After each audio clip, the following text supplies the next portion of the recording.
they never actually got there. They called in at somewhere called Roy's Calf, which is that the calf from Coronation Street? Was that Roy's Rolls? God knows, I don't know. I don't watch it.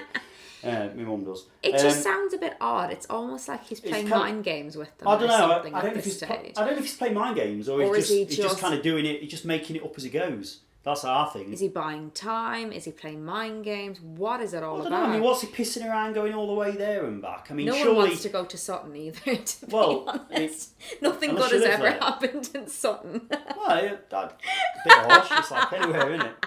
Good and bad parts. But the thing is, surely he's going to know by now that these prison officers, that he's not arrived at Chesterfield Magistrates Court. They're expecting this prisoner arriving with 2 prison officers in a taxi. This is like a day and a half fucking after. So strange. So what's he pissing around going like? I mean, it must be an hour, innit? And actually kind of risky because he's like faffing around. I think he's just. I think he's just. Does he even give a fuck? Like, is he just like? I think he won't. I don't think he. I think he just. I don't think he knows what he's doing. Not. I don't mean like he's necessarily insane or anything. I think he knows what he's. Didn't have a plan. Maybe. No. I think he's just like. I think he's just kind of. I mean, whether there ever was a person in Sutton and Ashfield who we did a bank job with. God, I mean, who knows? God knows. Maybe there was. I mean. Maybe it was Roy from the cafe. It could be. And then there's like a bizarre bit where they got to this Roy's Calf. I mean, God, I don't know where that. I don't even know if it's still standing. But they get to Roy's Calf in this, and they get to like the car park bit, and he takes the keys out of the ignition, and and Hughes goes into this calf. Right, this is God's honest truth. What it says. So he's in this calf. He goes into this calf and says to him, don't move. Like obviously, so they don't move. They're just there. Well, they haven't got the key anyway, so they can't. And it comes out. Hughes does eventually at some time after with a policeman's truncheon. Now that is what it says. I mean, I don't know whether did he assault a policeman or did Roy have a policeman's truncheon or something? Something really fishy about that. Did he find it in the toilet or what? Maybe they sell them. I don't know. But no, seriously, that's what it says. But anyway, so they do this excursion to Sutton in Ashfield, which for the evening out, nice drive out, and then at some time later, probably an hour and a half later or something, they return back to Pottery Cottage. So they've kind of done like a tour of Derbyshire into Nottinghamshire. Now they're back at Pottery Cottage. What he wants to do now, so Sarah's in her own room. Arthur is in a separate room downstairs, tied up in his armchair. And they want Amy, Jill and Richard together in one room. So he can, in his words, keep an eye on them. So at some stage in the evening, Hughes told Richard and Jill that he needed some shopping. He mentioned that he needed soup, a camping stove and gas, steak and lamb chops, cigarettes and sweets. And he also said quite strangely at the time, "Can you please bring back a present for Sarah?" So off Richard and Jill went and completed this task and returned home. Surely these two will drive somewhere and flag for somehow. Obviously their main concern, as well as the mum and dad, would have been Sarah, the daughter.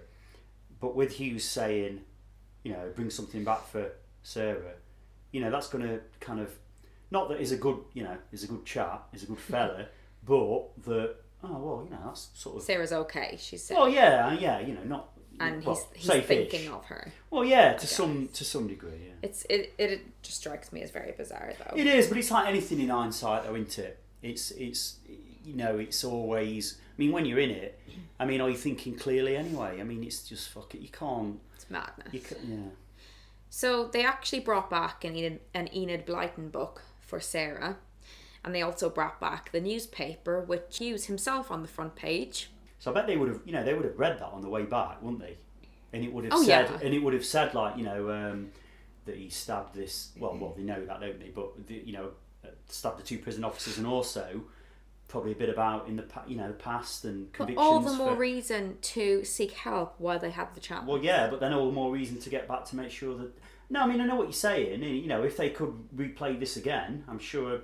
Well, I don't know. Maybe they would have done that, but. They're keeping him. They're trying to keep him sweet, aren't they? Keeping him sweet. Well, that's what can you do, isn't it? Yeah. So they return back, have the newspaper. Hughes himself on the front page, But his travel excursion has not yet finished. No. About 7 p.m, Hughes decided he needs money for his next journey. He ordered Richard to go to his workplace at Brett Plastics to find some cash. I think it was Richard and Hughes went. I think I've read conflicting reports here. Because if Hughes went, then obviously the people back at the home would be. I bet you he tied them up again. Yeah, cool. Yeah. Well, anyway, so Richard arrived about 7 p.m. and the night shift had already started apparently. So, Christ, it's a bit of an early night shift, isn't it? But anyway, so there was quite a few people around, and Richard went into his office, and I don't know, petty cash or whatever. He found 210 quid, £210, which equates to roughly about £600 in today's money. So that excursion was over. Then back to Pottery Cottage. And then after all these events, staff, saw Richard going into work on that, on that night, looking for the money, and they didn't suspect anything. Richard just acted. I think he just said he had a bit of work to finish off, and they didn't suspect anything. It was only afterwards, obviously, when they kind of found out. Hughes wanted his shopping that they got on the earlier excursion put into Richard's Chrysler with Jill. He wanted Jill with him. Whether that was as potential hostage, whether that was for Richard to use her to rape her, maybe he's gotten a. Or to ride off into the sunset with her. Yeah, sort of. I don't know. But anyway, so they kind of get in the car, and then Hughes, forgot the road atlas. Obviously, in those days, on a Chrysler 180, no Google Maps. Or sat nav. Although sat nav's a bit outdated now, isn't it? Yeah, it's Google Maps now. Yeah, it's Google Maps, isn't it? And showing your age. Still a young lad. So then Hughes then said, I'll go and get the road atlas. I want to check on Sarah Arthur. Jill's in the car, thinking, fucking hell, But again, she's flipping miles from anywhere, really. Middle of nowhere. Eventually, Hughes comes back to the car, tries to start the car. Car won't start. So he's like, obviously, but he's fucking very angry. Tells Jill, go and get the neighbours. Go and see if they can. That shows the balls of this man as well, doesn't it? I don't think he gives a fuck, to be honest. Well... Or else he's just an idiot. Or, I don't know. I don't know. He's either so ballsy that he doesn't give a shit, or he's just plain stupid. Depends how you find stupid, doesn't it? Well, he's done so many risky things. He spent half his... How old is he? 30. He spent roughly half his life in jail. Perhaps jail doesn't particularly hold much fucking... Do you know what I mean? For me, the thought of being in jail would be... It's probably nothing to him. Well, yeah, it's probably not that. So he's probably just taking it as far as he can. I don't know. So the neighbours who live next but one in the other end of this kind of row of cottages, one of the neighbours kind of comes out to the car. Jill managed to kind of silently mouth, there's some kind of problem here. They presumably not bought paper. Obviously there's no internet. It's 1977. What? No internet? No, there's no internet. So they didn't know, they didn't know about, and they live in the middle of nowhere, and they didn't even have a landline, and obviously no mobile phone.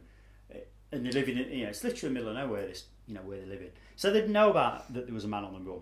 So the neighbours are thinking, what's some kind of problem, but I don't know what, They would have obviously seen this stranger in Richard's car, Hughes, but, they didn't really know what was kind of going on. Jill's mum, she was tied up, bound and gagged, and unbeknown to Jill at that time, Hughes, when he'd gone back in to apparently check on them, he'd slit her throat. She managed to get out the first floor window, so she was, like we said earlier, she was upstairs, fell from the first floor window, which in itself, and this lady's in the 70s, it's not good whatever age you are. It's awful. So they're in the car, Jill's in the car with Hughes, and then Amy, her mother, appears at the windscreen heavily bleeding, and then promptly collapses dead in the driveway, which must have been absolutely terrifying. And this was her first encounter then with death. Up until here, things were kind of okay. Yeah, she was being smuggled away in a car. But, no, to anyone's knowledge, no one had died, yeah. No, but she definitely knew, then. Yeah. And she... Things had taken a turn. Well, it's yeah. I mean, Amy, her mum, to try and... she would have known that she was going to fall out the window, but she was doing all she could to try and make Jill, the neighbours, trying to alert them, which... Oh, bless her. Which, she died, but that's recorded forever, for what it's worth, forevermore, isn't it, that she tried to do that? Yeah. So he's heading towards Baslow. Jill is still hostage with Hughes at this time in the car, and this was just about 8:30 in the evening time. So at this stage, Jill had not seen her daughter in a couple of days because they'd all been separated, and had just seen her mum collapse dead in front of her. A short time after, police arrived at Pottery Cottage to find Richard, Amy, Arthur and 10-year-old Sarah murdered. Obviously, Jill was still unaware that her whole family had just been murdered. She was in the car. Well, she just knew about her mother, of course, which is in itself. Yeah. But she didn't know about the other three. Hughes drove at dangerous speeds with, unknown to him at the time, an unmarked police car in pursuit. Whether he realised after a while, it's not quite clear. However, he did eventually crash into a wall. Again. The two police officers ran straight away up to Hughes's car, and Hughes actually raised an axe above Jill's head and shouted, "Back off or I'll kill her." Jill was then dragged out with Hughes, demanding that the police hand over their car, a Morris Mariner. So Hughes set off in this police car with Jill towards Whaley Bridge, and eventually at around 10 p.m. he came upon a police roadblock. I think they used a bus to block the road. He tried to avoid the bus, but again crashed into another wall. Armed police were on the scene, however. They couldn't get a clear shot, unfortunately, at the time. Started in negotiations with Hughes for about an hour and a half. Hughes was demanding right of passage and another car. Eventually, Hughes kind of announced, "Time's up." Then he raised the axe above Jill. At that time, he was shot in the head. And he still continued to move at this stage. Then he was shot through the car window, twice in his body and another in the heart, which was the end of Billy Hughes. Jill, physically at least, aside from a bit of kind of superficial wounds from the flying, glass. And the several car crashes into walls. She was physically okay. Obviously, psychologically is another issue. Shortly after this, Jill was told that not only her mum, that she was aware of, but her dad, her husband and her daughter were all dead. Arthur was killed the first evening. Now, where the lounge is, where his kind of favourite armchair is, there was a glass door from there to the kind of rest of the house. And Jill presumed Arthur was, she knew he was bound and gagged, but she could see him in this chair through the glass. So she presumed, he was okay. So he was killed the first evening. Sarah was killed when Jill was sent off on the first trip to Chesterfield for the cigarettes and the newspaper. And then before they set off on this mad escape, I think, or it said that when he went back to check for the road atlas, to get the road atlas, and to when Hughes said he was going to check on them, that's when he killed Richard and Amy by cutting the throat.